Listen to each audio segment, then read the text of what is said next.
বিসমিল্লাহির রহমানির রহিম। সম্মানিত সৌদি প্রবাসীরা, আসসালামু আলাইকুম ওয়া রাহমাতুল্লাহি ওয়া বারাকাতুহু। আমি তোফাইল আহমেদ, সৌদি আরব থেকে আবারও সৌদি ভিসা সংক্রান্ত একটি গুরুত্বপূর্ণ ভিডিওতে। সম্মানিত সৌদি প্রবাসীরা সহ যে কোনো সৌদি ভিসা প্রত্যাশী ভাইরা, আপনাদের জন্য আজকের এই ভিডিওটি অত্যন্ত গুরুত্বপূর্ণ এই জন্য যে শিরোনামে ইতিমধ্যে দেখেছেন যে আমি লিখেছি আজ থেকে সৌদি ভিসা বন্ধ। হ্যাঁ, আজ 13 এপ্রিল 2025 আজ থেকে সৌদি আরবের যত দূতাবাস আছে বিশ্বে অবস্থিত সৌদি সকল দূতাবাস থেকে উমরা ভিসা, family visit visa, family multiple visit visa এবং business multiple visit visa issue করা বন্ধ। আজ থেকে পরবর্তী নির্দেশ না দেওয়া পর্যন্ত এই সকল ভিসাগুলো দেওয়া বন্ধ করে দিবে সৌদি দূতাবাস। আর কাজের ভিসা এবং হজের ভিসা খোলা আছে। আমি আবারও বলছি, কাজের ভিসা এবং হজের ভিসা খোলা আছে, যেহেতু সামনে হজের জন্যই তারা এই সিদ্ধান্ত নিয়েছে। তো হজ ভিসা তো অবশ্যই চলবে, আর কাজের ভিসা সেটা আগের নিয়মেই চলবে।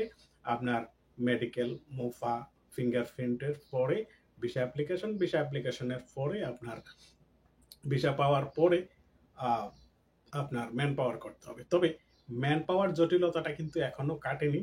তাই যাদের কাছে কাজের ভিসা আছে, আপনারা অবশ্যই দেখবেন যে যে ভিসা নিয়েছেন সেই ভিসার সত্যায়নপত্র আছে কিনা। এখন সত্যায়নপত্র ছাড়া কেউ ভিসা নেবেন না।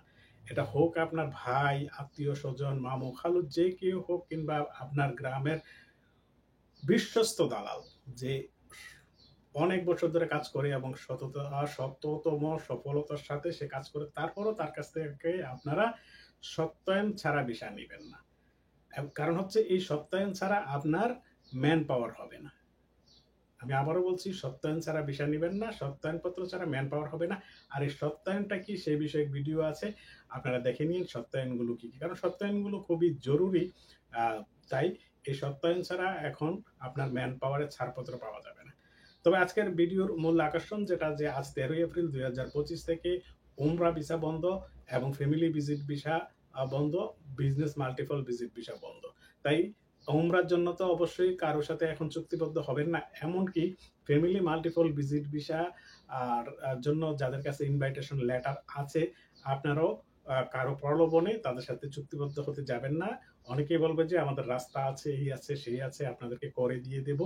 ভুলও দেবেন না, কারণ সৌদি দূতাবাস তারা কারো কথায়, কারো প্রলোচনায় কিংবা ঘোষ দুর্নীতি কোনো কিছুতেই কাজ হয় না। এই এক দূতাবাস, তারা যখন যেটা করবে সেটাই করবে। আর শুরু হলে অবশ্যই আমরা তথ্য দেব। অনেক এজেন্সি আছে আপনাদেরকে বলবে যে হ্যাঁ, আপনার ইনভাইটেশন লেটারটা আমার কাছে দিন, শুরু হওয়ার সাথে সাথে আপনারটা করে দেব। আপনার ইনভাইটেশন লেটার, আপনার অন্যান্য সাপোর্ট ডকুমেন্টগুলো নিয়ে আপনাকে আটকাতে পারলেই হলো, প্রয়োজনে 2 দিন দেরি হোক। তো এখানে প্রশ্ন হচ্ছে যে ভাই কবে খুলবে। আমি প্রত্যেকটা ভিডিওতে আপনাদেরকে বলি যে আপনার হজ অনুষ্ঠিত হয় 9 জিলহজ, কোরবানির ঈদ হয় 10 জিলহজ, 11-12 জিলহজ পর্যন্ত হজের কার্যক্রম থাকে। 13-14 জিলহজ থেকে হজের ফিরতি ফ্লাইট সৌদি আরব থেকে বিশ্বের বিভিন্ন দেশে যাওয়া শুরু হয়ে যায়, ফেরা শুরু হয়ে যায়। তখন 14 এবং 15-16 তারিখের দিকে সৌদি দূতাবাস উমরা ভিসা ইস্যুর যে তারিখটা ঘোষণা করে দেয়, যে উমরা ভিসা ইস্যু শুরু হয়ে যায়। এবং এই জিলহজ মাসের পরবর্তী মাসটা হচ্ছে মহরম মাস। তো মহরম মাসের 1 তারিখ থেকে সৌদি আরবে আসার জন্য তারা অনুমতি দিয়ে দেয়।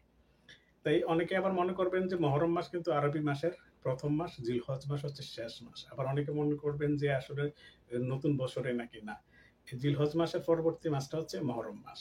অর্থাৎ জিলহজের 15-16 তারিখ থেকে উমরা ভিসা শুরু হয়ে যায় এবং মহরম মাস থেকে সৌদি আরবে আসার জন্য অনুমতি দিয়ে দেয়। এখন এই বছর যেহেতু ফ্যামিলি মাল্টিপল ভিজিট ভিসাটা এই বছরই বন্ধ করেছে, সেই বিষয়ে আমাদের বাস্তবিক অভিজ্ঞতা নেই। তবে পূর্ব অভিজ্ঞতা উমরা বিষয়ে যেটা আমরা দেখেছি গত কয়েক বছরের, সেই গত কয়েক বছরের পর্যালোচনা থেকে আমরা সেটা মোটামুটি আত্মবিশ্বাসের সাথে বলতে পারি যে সেই সময় শুরু হয়ে যাবে। আর শুরু হয়ে গেলে তো আমরা অবশ্যই তথ্য দেব আপনাদেরকে। তাই চ্যানেলটি সাবস্ক্রাইব করে পাশে থাকুন এবং যে কোনো খবর আগে পেতে সঙ্গেই থাকুন। সবাই ভালো থাকুন, সুস্থ থাকুন, নিরাপদে থাকুন। আল্লাহ হাফেজ। আসসালামু আলাইকুম ওয়া রাহমাতুল্লাহি ওয়া বারাকাতুহু।